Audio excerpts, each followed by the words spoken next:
Disclaimer. Please do not comment on my description of the stroke in this story. I am a stroke victim and will never fully recover as I allowed Trevor to do. I don't mean the erectile dysfunction, which is still going well at the moment, but unfortunately, I was never able to resume my career. Believe me, I know exactly what a stroke is, but I have opted for some artistic license to gloss over certain facts. A more vivid description does not make for good reading. Elvis died in the toilet. Everyone knows that. So did Judy Garland. Bless her. Not many people know that King George XI also died in the toilet. Well, in the toilet to be precise. I'm a historian, so it seems fitting that my life should end the same way. I may not die, of course. I seem to have had a seizure at my favorite bar in the harbor. My head hurts like hell. I guess there are worse ways to die. I just had a nice meal and a pint of my favorite beer. A lot of men would be happy to meet their maker after that. It's a shame I had to listen to Ben Mortimer talk about how well my favorite wife Mim is screwing, how spectacular her tits are, and her wonderfully sensitive nipples. She was a great kisser and blousy. After 32 years of marriage, I knew all that, of course. I would have been happy to die without knowing that someone else knew it too. What I didn't know, however, was how good the sex was taking her from behind. She had refused to do it since the early years of our marriage to me. She found it degrading and it hurt her knees. Apparently she could get over the pain if it was with a 19-year-old boy, a boy I used to teach. Of course, I may not die. I may survive. If I live, I'll teach Ben Mortimer a lesson he'll never forget. The little bastard. I don't usually go to the pub alone. I usually go with friends or Mim. She was visiting her parents for the evening, so to save myself from cooking, I decided on a pub meal. Steak and chips if anyone is interested. I'm a history teacher at a local high school in North Yorkshire. I've been there for over 30 years. I often teach the children of children I have previously taught. I haven't taught any grandchildren yet, but it probably won't be long now. I saw Ben Mortimer and his partner Kieran Yates leaning on the bar. I did a quick mental calculation and realized it was about 3 years since I had last taught them. They were over 18, so they could drink. After eating, I went over to chat with them to see what they were doing now. Turns out they both worked at the cookie factory, like Mim. They were in the workshop, but she was working as the general manager's secretary. Kieran let out a chuckle over his beer when I asked if they knew her. Ben said he'd seen her a couple of times when he had to report to the boss. We laughed for a while, and I made sure to buy them a drink during our chat. I said goodbye, and on my way out, decided to go to the bathroom. I was just getting settled when I heard the two boys come in. I don't know how you can be so calm about it, Ben. Mr. Moore is a nice guy. He just bought us both a pint. He was the best teacher I ever had. I hated history until we had him. How can you talk to him so normally when you're shagging his missus? Because I think he's a brilliant guy too. I'm not doing anything to hurt him. I really like him, I really do. I just like sucking on Mrs. Moore's big old tits more. I bet it is, laughed Kieran, although it's still wrong. Look, I'm doing him a favor, buddy. It's not my fault he can't get it up anymore, is it? I'm just his double. I'm giving him something he can't, and believe me, if it wasn't me, I'd be someone else. I'm not a threat to his marriage, am I? A 53-year-old woman isn't going to want to run away with me any more than I'd want to run away with her. Better me than an older guy who could be a real threat. I'm doing them both a favor. I still think he's a good guy. You want to see his artifact collection? He's got some really cool stuff in his man cave. You'd love it. Suddenly, Ben and Kyle were excited about my toys, like the kids they still were, and excited about my toys, as was my wife. The thing with Miss Moore is sex. Pure and simple. Fantastic sex, but that's about it. After talking some more about the delights of my wife's body, they were gone. The tingling was getting worse and worse. Luckily, soon after someone came in, and I managed to get their attention. I thought I was telling them to call an ambulance. That's what it sounded like in my head. But not in reality. Luckily, they understood I wasn't just a drunk. They called an ambulance, and now I'm in the hospital. I lay back on my pillow and thought about Mim and me. We had been married for 32 years. We were married on the 21st of Mim. We had no children. That was a disappointment for me, but not for Mim. She didn't want children. I did, but I loved Mim more. End of story. She was enough for me. She always was. I thought I was enough for her. I was, until I wasn't. Not having children allowed us to travel and do whatever we wanted whenever we wanted. It gave us a sense of freedom that other couples our age with children to support did not have. It also gave us some extra income to play with. Although we weren't rich, we had kept the mortgage low and had paid it off years ago. We had a nice house. It wasn't huge, but we didn't need that much space for the two of us. In fact, we didn't even need the 2 guest rooms. Mim had one as a dressing room. She had beautiful clothes and liked to look nice. The other room was my cave. I have always had a passion for history, and there I kept my collection of military maps, memorabilia, and other artifacts and collections. It's not as bad as it looks, I promise. Everything was used at some point as part of lessons in school, the tools of my trade, so to speak. Mim was glad it was all contained and that all my junk didn't invade the rest of the house. I prided myself on being a good teacher. I was aware that my love of history was not shared by many to the same extent. Those who do not have that passion consider it a dry subject. My mission was to make it as exciting and relevant as possible for the children in my classes. I think I succeeded to some extent. I tried to make it fun and interesting, not to brag, but my popularity with the kids sometimes caused me a bit of professional jealousy, but I could handle it. If sometimes the kids loved me more than the subject, I didn't care. They were still learning. I was a normal-looking guy. I kept in shape, but Mim always looked beautiful to me. She was a normal-looking young woman, but she had aged very well. She always had large breasts. When we first met, she complimented me on always looking her in the eye. Most guys would talk to her chest. I didn't like to admit that I was very adept at looking at them every time she averted her gaze. Every time. Her breasts had fascinated me since we met 34 years ago. I revered them, and hearing them laughed at as big old tits in a pub toilet made me madder than I could say. I'd better take a deep breath. They're trying to keep my blood pressure stable. Mim and I had never been with anyone else. Well, I hadn't yet. Virgins when we met. We had always had a very good sex life. Unlike most couples, we kept up the same pace as we entered our 30s and then our 40s. We both had great sexual appetites, and without the distractions of children, we carried on as we had in the early years of our marriage. We never got bored, experimented, and spiced things up. A little role-playing and a lot of oral sex. So it was until Mim reached her 40s and menopause. It hit her hard. She really was very bad with it. At this point in our life, our love life came to a complete halt. I wasn't even allowed to touch her. If I went to hold her, I was only looking for one thing. I was an insensitive bastard if she ever suggested making love. I had no idea how she felt. Well, no, I didn't. But as a loving husband, I did what I could to support her. So we went from having a very full sex life to a dead bedroom. No sex for 2 years. I suggested that I put a bed in my man cave so I could leave her alone. I honestly thought she would be happy. She could have the bedroom at the right temperature for her and she wouldn't worry about me pouncing at any time. Selfishly, I found it difficult, literally, to be in the same room as her. It was not only the visual stimulus of watching her dress and undress, but also her smell as I lay next to her. It was torture for me, compounded by the fact that I was freezing to death, as she kept the window wide open in the middle of winter because she was so hot all the time. When I suggested a temporary move, I was evil personified. I was turning it down. I didn't care. I was cruel. Well, let's just say I never moved out of our bedroom. No, I stayed frozen, frustrated, but glad to be being a supportive husband, in my own useless way. Suddenly, like a spring flower awakening at 52, things stabilized again for Mim. The menopause fairy had flown off in search of her next victim. She had left Miriam with some extra curves that really suited her. Unlike other women, the menopause fairy had also left Mim with a renewed sexual desire. Unfortunately, in the intervening years, I seem to have lost erection, if not desire. At first I thought it was lack of use, but no, it was erectile dysfunction. My doctor at the time was young and totally uncaring. He did not reassure me or help me to alleviate my mortification. Obviously, he thought this old man shouldn't worry about such things. He explained that it was a side effect of my stress medication, and that it was something I had to live with. He was very matter-of-fact. I was mortified. I felt embarrassed and belittled. It was hard enough to ask for help. I decided to think strategically. I could either abstain from lovemaking altogether or adopt a new way of making love to my wife.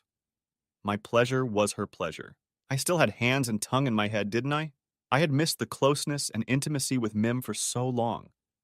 I wasn't going to lose her again. We still made love, but in a different way.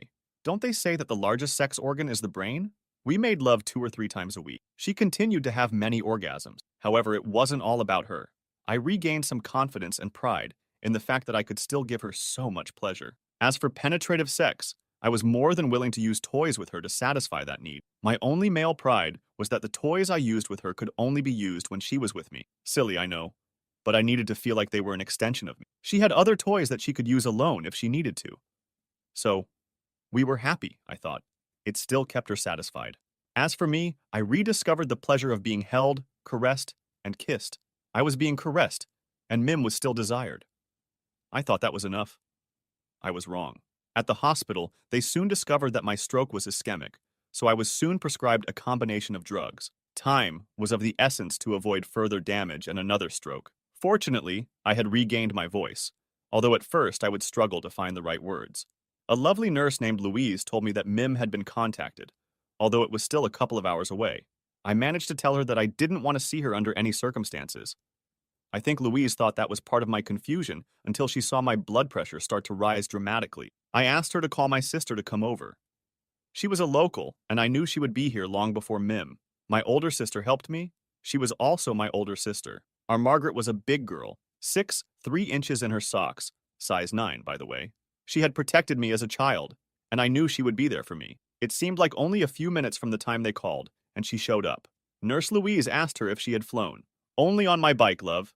It's a Kawasaki. It flies when I need it to. With that, he wrapped me in the biggest hug and wiped a tear from his cheek. You big fool. You made me cry. Scare me like that.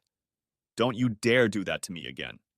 If you die on me, I'll kill you. We all laughed, even Nurse Louise. I told our Margaret what had happened, what I had heard. I didn't mind Louise hearing it either. I'll make sure he doesn't come in to see you. I have to make sure you are as calm as possible. You might also want to name your sister as next of kin on the hospital forms. Actually, the law doesn't define it. You can name whomever you want, Louise said. Well, I'm his closest blood relative, Margaret said. We only have each other now. Later, I was told that Mim was not at all amused to be told that he did not want to see her. Of course, she didn't know why. She made a real fuss. I don't blame her. I had no doubt that she was very worried about me. I also knew deep in my heart that she still loved me. Her concern for me was the beginning of her punishment. I had to talk to her. I knew I had to. I was not going to end 32 years of marriage without a discussion. However, I had no doubt that the marriage was over. I may have become a cuckold, but I was absolutely certain that I would not willingly or knowingly be one. Mim ended up seeing our Margaret. I was waiting for her in the hospital parking lot. I told Margaret to say whatever she needed to say, but nothing more. When Mim finished crying and checked that I was out of danger, she asked me why I didn't want to see her. Margaret just said, "You almost killed my brother with your shenanigans. You dirty bitch. Don't ever speak to me again." That done, he pulled down his visor and stepped into the night. When I was released from the hospital, I went to Margaret's house. She was still living in Mom's bungalow. I had bought my share after Mom's death. I was discharged with a list of instructions for my rehabilitation. Fortunately, I had recovered enough to be home, but I would need a series of therapies and support to continue to improve. I had only been at Margaret's house for a day when I asked her to invite Mim over. I needed to have the conversation I had been avoiding. I needed to hear what she had to say. I would love to say that there was a small part of me that could forgive her. I had loved her for so long. I loved her still. Well, the woman I thought she was. I also knew I was a stubborn, unforgiving Yorkshire. Coupled with male pride and ego, I didn't think I was capable of forgiving her, even if I wanted to. I needed to be able to look at myself in the mirror with some pride. I couldn't do it at that moment. I asked Margaret to disappear. She disappeared in the buff on her bike. She had left the door closed so Mim could get in. She looked worse than I did. Her eyes were puffy from crying, and she didn't look like she was sleeping. Trevor, I don't know whether to kiss you or slap you. Do you have any idea how worried I've been about you? If you thought you were saving me aggravation by not letting me see you, you were wrong. I can't eat. I can't sleep. All about how it affects you then, Mim? No, but I don't know why you would be so cruel. You know why, Mim. Think about it. I know you've been thinking about what Margaret said. What could you have done that would have upset me enough to send me to the hospital? And Margaret refused to talk to you. I'll give you a hint. Ben Mortimer. He had the delicacy to flinch when I said his name. He pulled himself together quickly. What's wrong with him? He's just a dumb kid at work. A dumb kid you're banging. How did you know? I've been so careful. Well, not careful enough to sleep with someone mature enough to be discreet, sadly. I heard him telling his mate Kieran what a good shagger you are. How he loves kissing on your big old tits. The look of horror on his face was a picture. I'm so sorry you had to hear that. It must have been horrible for you. Well, it was bad enough to send me to the hospital. Oh, honey, you shouldn't have let it bother you. It was nothing. He doesn't mean anything. He means nothing to me. To us. I don't feel anything for him, except lust. It was like another sex toy. You were still keeping me satisfied in your own way. Very satisfied, actually. It's just that something was missing. When I got the chance to have a flesh and blood cock, not just a hard piece of plastic, I couldn't resist. You couldn't or wouldn't. You left me 2 years without sex. 2 years. I could have gone out for some flesh and blood pussy, couldn't I? It wasn't my fault. It was menopause. At that moment, I lost my mind. It wasn't my fault either. It was because I was sick. In sickness and in health, remember that thing about giving up everything else? Does that ring a bell? It was okay that I was dissatisfied, but you weren't? Is that it? My God, your selfishness is unbelievable. The real difference is that you left me hanging with no affection, no hugs, no kisses, no nothing for 2 years. I still loved you. I was still there for you. You threw me away for 2 years and completely rejected me. You abandoned me, Mim, and now you've done it again.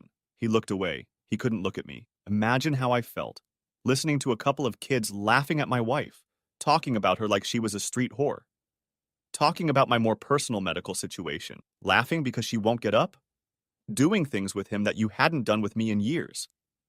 In my own house? You even let that little shit into my man cave. What have I ever done to you other than love you? What have I ever done to you to deserve this level of disrespect? It wasn't like that. You're misrepresenting it. I wasn't disrespecting him. I was just using you. It didn't affect my love for you in any way. It was separate. It was sex, that's all. Just sex. So, no tenderness? No real intimacy? Yes, that's exactly it.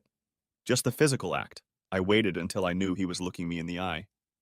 Mim, you're delusional. Isn't there real intimacy? I think letting another person into your body is probably the most intimate thing you can do. What about kissing? What about kissing? Are you worried about kissing? She snorted. You know historically prostitutes didn't kiss their clients because it was considered too intimate. Are you saying I'm a prostitute? I've only slept with 2 men in my entire life, you and him. Is that to reassure me? I'm not saying you're a prostitute, Mim. I have more respect for sex workers than I do for you right now. I could see his anger rising. Look, enough of this. Now you're being nasty. You're starting to piss me off, Trevor Moore. Go get your stuff. You're coming home with me now. We need to put all this nonsense behind us and get back to normal. What normal is this, Mim? Normal when you screwed teenagers in our bed, or normal when I had a faithful and devoted wife? I don't quite know how you're going to become disenchanted if you choose the latter. Now you're being clumsy. You're coming home with me. I want to. No, I need to take care of you. I can't bear to be away from you when you need me. I'm not coming home, Mim, and I certainly don't need you. I want you. I can't help it. I really wish I could, but I don't need you, and I certainly don't want you. You don't mean that. I do. You don't seem to be aware of what you have done to me, to our marriage, or to our love. The fact that you seem to dismiss your actions as nothing important tells me all I need to know. Our views and needs are too far apart. I'm surprised you haven't even apologized. I'll be honest with you. You deserve it after all these years. If you had thrown yourself at my mercy and begged for forgiveness, I doubt it would have changed anything. We'll never know, though, will we? Basically, you don't feel you did anything wrong. You're sorry I found out, but you're not sorry you did. That's why our marriage is over, and that's why I'm divorcing you. You took something very precious to me, and you trashed it without any real consideration. I can no longer give you what you need. So I release you so you can have all the flesh and blood cocks you need. I also release myself since apparently being married to you is too dangerous to my health. It would have been a great sentence to end this conversation. But of course, real life isn't like that. Mim wasn't finished yet. You're being ridiculous. There will be no divorce. You're coming home with me. Now! I love you and I need you. You can't throw 32 years of marriage away over this. I can't believe you're being so selfish. It was nothing. It was nothing. Well, that's the problem, Mim. It was something for me. The level of disrespect you've shown me in my own freaking house? Unbelievable. Am I being selfish? Now back off before you take another swing at me. Shortly after she left, I heard Margaret return on her motorcycle. She drove to the garage but did not enter the house.